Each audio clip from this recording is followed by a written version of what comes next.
नमस्ते विद्यार्थियों, आपकी हिंदी विषय अध्यापिका मैं किरण प्रिया आप सबका हार्दिक स्वागत करती हूँ। आज हम पढ़ेंगे आपकी पाठ्य पुस्तक स्पर्श भाग 1 का अध्याय रहीम के दोहे। इस पाठ को हम 2 भाग में पढ़ रहे हैं। यह इस पाठ का दूसरा भाग है। पहले भाग में हमने पढ़ा रहीम दास जी का जीवन परिचय और उनके 5 दोहे के बारे में। अब हम पढ़ेंगे उसी के आगे इसका छठा दोहा। इसका भी हम सस्वर वाचन कर लेते हैं। धनी रहीम जल पंक को लघु जिय पियत अघाय, उदती बढ़ाई कौन है जगत प्यास हो जाए। धनी का अर्थ होता है धन्य, रहीम यानी रहीम दास जी कहते हैं। जल का अर्थ होता है पानी, पंक का अर्थ होता है कीचड़, लघु यानी छोटा, जिय पियत अघाय, अघाय का अर्थ होता है तृप्त हो जाना, पियत यानी उसे पीकर। उद्धति का अर्थ होता है समुद्र, बढ़ाई कौन है यानी समुद्र से बड़ा। जगत प्यासो जाए, जगत संसार के लिए आया है, प्यासो यानी प्यासा हो जाता है। इस शब्दों के अर्थ समझकर ही हम इसके भावार्थ समझेंगे। धनी रहीम जल पंक को यानी रहीम दास जी कहते हैं कि सरोवर या कीचड़ वाला जो जल होता है वही धन्य है। कौन सा? पंक यानी कीचड़ वाला पानी धन्य कहलाएगा समुद्र की बजाय, क्योंकि उस पानी को पीकर ही हम जिंदा रह सकते हैं। वो मीठा पानी होता है। समुद्र के पानी को हम पी सकते हैं क्या? नहीं पी सकते। अगर हमें प्यास लगेगी तो वो हमारे लिए लाभदायक नहीं होगा। हमारे लिए वो मीठा तालाब वाला पानी ही हमारी तृप्ति, हमारी प्यास को बुझाएगा। हम मनुष्य लोग बड़प्पन उसी का मानते हैं जिससे दूसरों का लाभ होता है। यानी सागर की कोई भी प्रशंसा नहीं करता। वो भले ही बहुत सारे पानी को लेकर रहता है, लेकिन वह लोगों की प्यास नहीं बुझाता, उनको तृप्त नहीं करता, भले ही वो खूब सारे पानी को रखता है। वैसे ही मनुष्य के जीवन की सार्थकता दूसरों की भलाई को करने से है।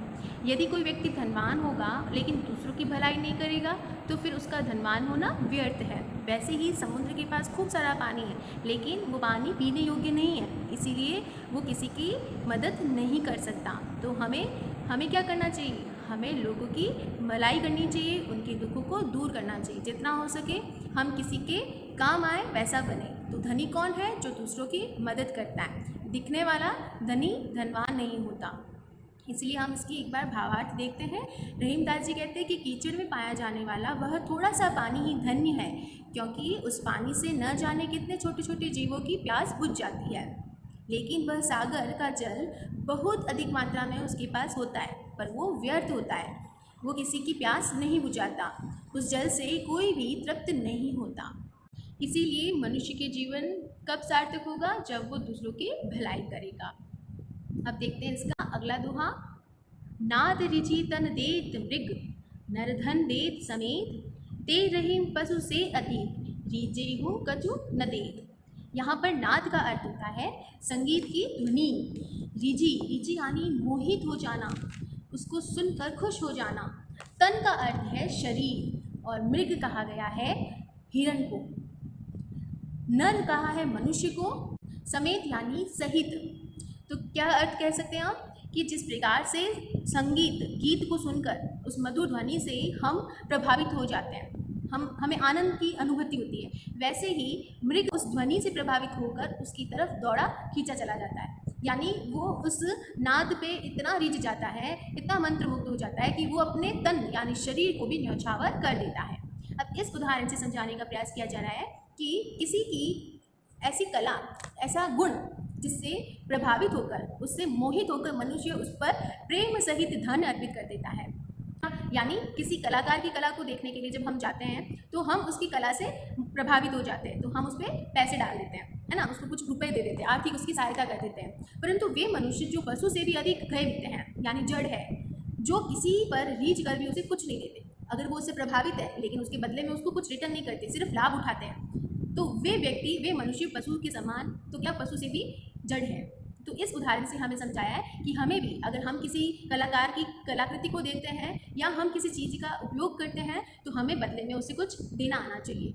ठीक है, तो इसका भावार्थ कैसे लिखेंगे हम? रहीम जी कहते हैं कि जिस प्रकार हिरण किसी के संगीत की ध्वनि से खुश हो जाता है और उस पर अपना शरीर तक न्यौछावर कर देता है, अर्थात अपने शरीर को उसे सौंप देता है, उसी प्रकार से कुछ लोग दूसरों के प्रेम से खुश हो जाते हैं और उन पर अपना धन या जो कुछ भी सामर्थ्य है वो उन पे न्यौछावर कर देते हैं, और ऐसा करना चाहिए। लेकिन रहीमदास जी उन लोगों के बारे में कह रहे हैं जो पशु से भी बदतर है, जो दूसरों से तो बहुत कुछ ले लेते हैं लेकिन बदले में उन्हें कुछ भी नहीं देते हैं।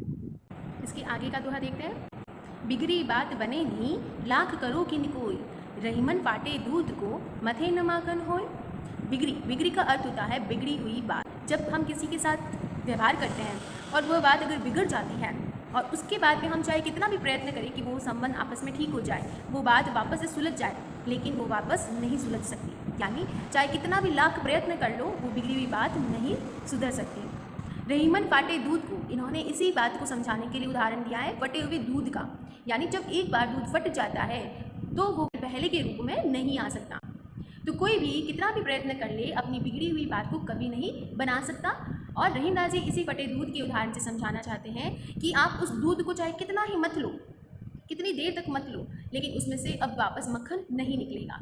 यानी फटे दूध से आप माखन प्राप्त नहीं कर सकते।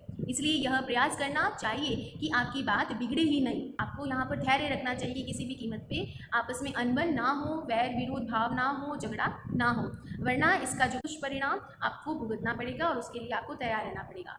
तो बिगड़ी का अर्थ बिगड़ी हुई बात और फटे दूध यानी फटा हुआ दूध। मथी का अर्थ क्या है? मथना। इसके लिखने के भाव को हम समझते हैं।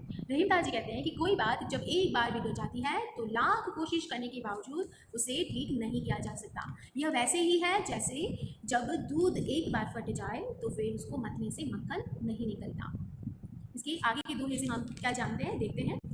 रहीमन देखी बड़े इनको, लघु न दीजिए डारी, जहाँ काम आवे सुई, कहा करे तरवारी। यहाँ पर देखिए रहीमन, जैसे कि मैंने बताया रहीमन यानी रहीमदास जी कहते हैं, क्या कहते हैं? देखिए बड़े इनको, बड़े मतलब बड़े लोगों को, ऊंचे लोगों को। जिस स्तर पे आप हो, आप बड़े लोगों को देखने का स्वभाव रखते हो कि मेरे से ऊंचा स्तर पे कौन कैसा रहता है, उसका व्यवहार कैसा है, उसका चाल चलन कैसा है, उसके पास फैसिलिटी कैसी है। तो हम लोग क्या करते हैं, हम अपने से बड़े लोगों को देखते हैं। लघु न दीजिए डारी, हम छोटों को छोड़ देते हैं, उनकी तरफ ध्यान नहीं देते। तभी तो हमारे जीवन में हम परेशान होते हैं कि हमें उन बड़ों की होड़ करने लग जाते हैं, उन बड़ों की तुलना करने लग जाते हैं, और उसको प्राप्त करने के लिए जो हमें छोटी छोटी चीज़ें मिलती हैं हम उसको अवॉइड करते हैं। तो वो छोटी छोटी चीज़ें जिसमें हम खुश रह सकते हैं, आनंद की घड़ियाँ हमें जो मिल पा रही है, हम उसकी तरफ ध्यान ही नहीं देते और बड़े के पीछे दौड़ने लग जाते हैं। तो जो आज वर्तमान आपको मिला है हम उसको भी गंवा देते हैं। इसीलिए कहा है कि जहाँ आप बड़ों को देखते हैं और छोटों को त्याग देते हैं, छोड़ देते हैं, जहाँ हर एक चीज़ का अपना अपना काम होता है। यानी जो काम तलवार करेगी वो सुई नहीं कर सकती। सुई यानी छोटे के रूप में और तलवार बड़े के रूप में। लेकिन युद्ध करना हो या किसी को चोट पहुंचानी हो, वार करना हो, तो हम तलवार का प्रयोग करते हैं। और सिलाई के लिए या किसी कपड़े को सिलना हो तो हम सुई का इस्तेमाल करते हैं। क्या हम तलवार से कोई चीज़ सिल सकते हैं? नहीं। तो जो कार्य सुई करती है वह कार्य तलवार नहीं कर सकती, और जो कार्य तलवार करती है वह सुई नहीं कर सकती। इसीलिए हर छोटी और बड़ी चीज़ का अपना अपना महत्व है। बड़े का अर्थ क्या होता है? बड़ा, और लघु का अर्थ होता है छोटा। आवे का अर्थ होता है उसके काम में आना। ठीक है, तरवारी यानी तलवार। इसके भाव को हम एक बार लिखना जानते हैं। रहीम जी कहते हैं कि किसी बड़ी चीज़ को देखकर किसी छोटी चीज़ की उपेक्षा नहीं करनी चाहिए, अर्थात बड़ी चीज़ के होने पर किसी छोटी चीज़ को कम नहीं समझना चाहिए, क्योंकि जहाँ छोटी चीज़ की ज़रूरत होती है वहाँ आपके पास जो बड़ी चीज़ है वो किसी काम की नहीं है, वो व्यर्थ मानी जाएगी, यानी वो बड़ी चीज़ बेकार हो जाएगी। इसीलिए हर छोटी चीज़ का भी अपना महत्व है, उसका भी हमें ध्यान रखना होगा, उसे हमें क्या नज़रअंदाज नहीं करना है। अगला दोहा देखिए। रहीमन निज संपत्ति बिना कौन विपत्ति सहाय, बिनु पानी जो जलज को नहीं रवि सके बजाय। यहाँ पर निज का अर्थ है अपना, और विपत्ति का अर्थ है संकट का समय, पीड़ा, संकट, दुख की घड़ी, ऐसी कठिन परिस्थिति आ जाना, है ना। सहाय का अर्थ होता है सहायक। जलज का अर्थ है कमल, और रवि यानी सूर्य। तो अब इसको कैसे समझेंगे? यानी रहीमदास जी कहते हैं कि आपके पास जो संपत्ति है, जो धन दौलत है, उसके अलावा मुसीबत में कोई और ऐसी चीज़ नहीं है जो आपकी सहायता करेगी। यानी आपका बचाया हुआ धन, आपकी बचाई हुई संपत्ति ही दुख के समय आपके काम आएगी। जब आपके संकट का समय आएगा तो वही धन आपके लिए सहायक बनेगा।